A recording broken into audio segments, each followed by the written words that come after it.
Masih soal pandemi COVID-19, pemirsa Presiden Brazil Jair Bolsonaro menyerang Kongres dan Mahkamah Agung dalam pidatonya di hadapan ratusan pendukungnya ketika jumlah kasus virus corona telah melewati 100.000.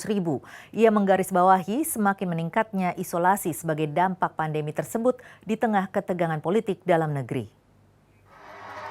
Bolsonaro yang berasal dari sayap kanan telah menuai kritik dari seluruh spektrum politik karena mengesampingkan ancaman virus yang telah membuat 101.147 warganya terpapar virus dan membuat 7.025 warga meninggal dunia berdasarkan data terbaru dari Kementerian Kesehatan Brazil.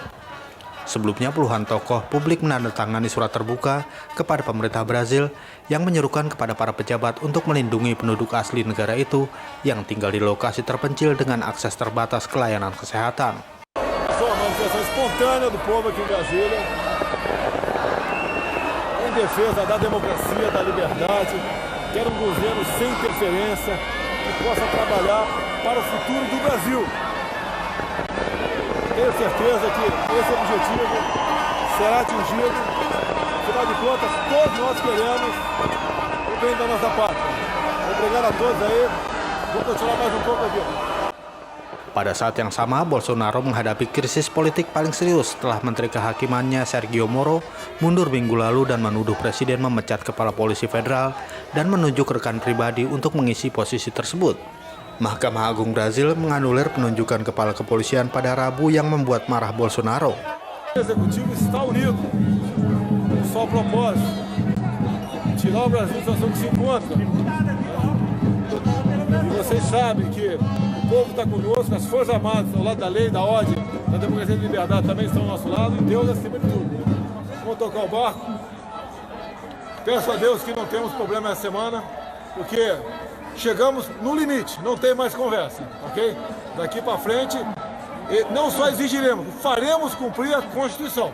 Ela será cumprida a qualquer preço. E ela tem dupla mão, não é de uma mão do lado só não.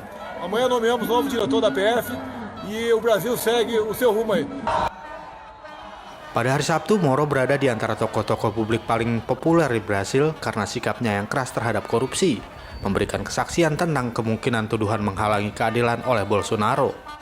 Karena hubungan Bolsonaro dengan legislator dan pengadilan semakin mendingin, ia menjadi semakin tergantung pada kader penasihat di pemerintahannya yang aktif atau mantan militer. Seperti dalam rapat umum April yang juga dihadiri Bolsonaro, para demonstran pada hari Minggu menyerukan penutupan Mahkamah Agung dan Kongres dan kembali ke tindakan otoriter yang digunakan selama pemerintahan militer Brazil tahun 1964 hingga 1985. Pada rally hari Minggu, setidaknya 3 fotografer diserang oleh para demonstran di mana hal ini menjadi peristiwa yang semakin rutin di Brazil, di mana Bolsonaro menyebut karya surat kabar besar menyampaikan berita palsu. Dari Brasilia, Brazil, kontributor Nusantara TV melaporkan.